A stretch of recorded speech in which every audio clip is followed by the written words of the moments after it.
Nigerian Public Affairs and independent intelligence analyst Deyemi Saka joins us now for more. Good evening and thank you for taking the time to chat to us this evening on Late Edition. This reminds me of the Chibok girls. Oh goodness, I think we've got a problem with sound. Can you hear me? Yeah, I can hear you, Crystal. Oh, wonderful. This is reminiscent of the Chibok girls. I mean, that was in 2014, but there hasn't been any claim of responsibility yet. Do you have any idea who you think it could possibly be? Do you think Boko Haram is involved? Well, I probably don't want to speculate because that would be highly speculative if I tend to name a terrorist organization being responsible. But what I probably want to play, I would probably want to stay safe with is I would say that they were terrorists that abducted those young girls from their boarding facilities. For what some of us can I say claim to, or believe to know, it's a desperation on the part of the terrorist organization trying to create different theaters of conflict or areas of conflict, trying to stretch the fighting force or the security agencies of the country by going kidnapping haphazardly across the country.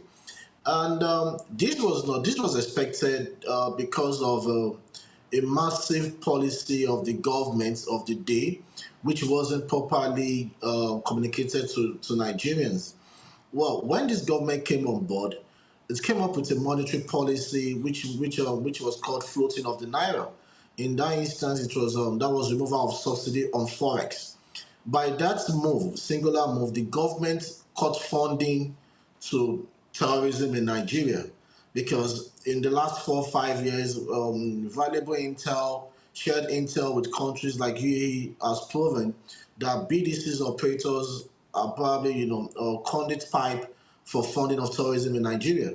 So taking the free money away from them, it was expected that the terrorists would probably want to find a means to fund their activities, fund their operations, and stay relevant. That's why we saw an upsurge in kidnapping and ransom taking and ransom payment.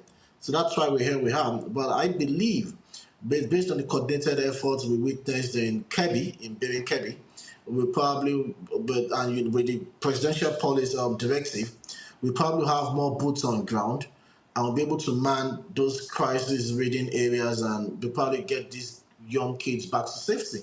I was in Benin Kebbi, I was on ground in Benin Kebbi, and I saw what happened, and that gives me the hope and conviction that the girls in Niger will be rescued as well.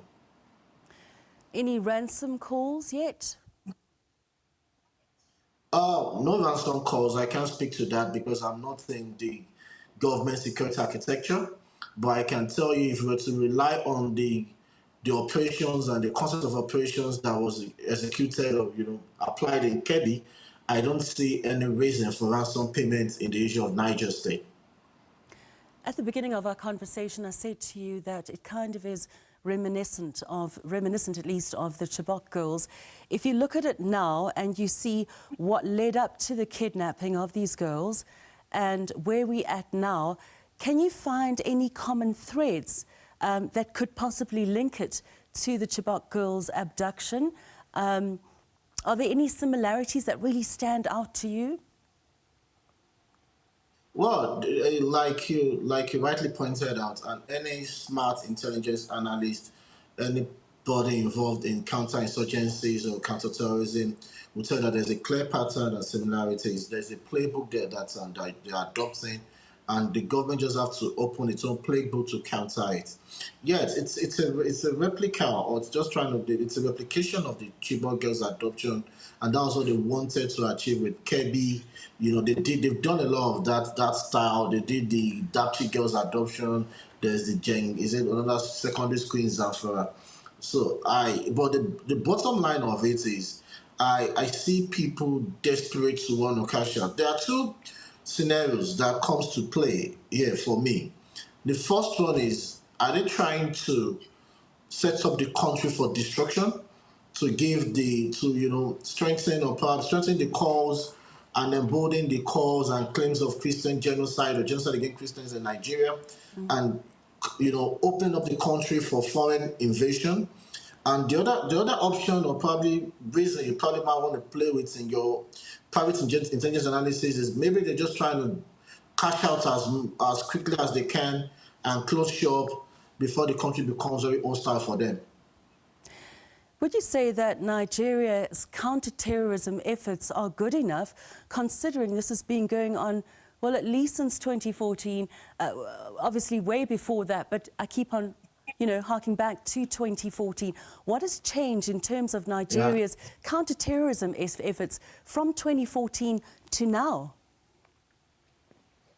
Well, the only thing I probably could point out to that's changed is increased air power, because I think there's more effort to increase the fleets of the Air Force, the Army, and other branches of the military or paramilitary.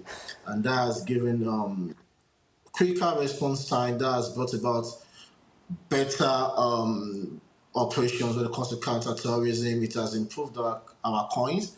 Coins is our counter-insurgency strategies. That's one of the reasons where we could easily deploy and, go on regular recce, air reconnaissance, and, close air support and what have you. And I think, but one thing we need to look out for, we have a porous, not just a porous border or borders, we have a porous media space that hampers the management of information or compromised military operations or counterterrorism operations in Nigeria. The kind of politics we've been playing for a while in Nigeria is dangerous for the sustenance of our sovereignty. Once your preferred candidate is out of office or is not in power, everything that comes from the government is false. Even when the government is trying to manage information, you're out there debunking it. And the knowledge, when it comes to knowledge of terrorism or terrorist operations in Nigeria, I think it's quite basic or elementary. A lot of Nigerians in their head believes that terrorists are all, residents or domiciled in the forest, fighting the wars, the guerrilla warfare. But no, they're forgetting that there are sleeper cells that sieves and sieves information on social media.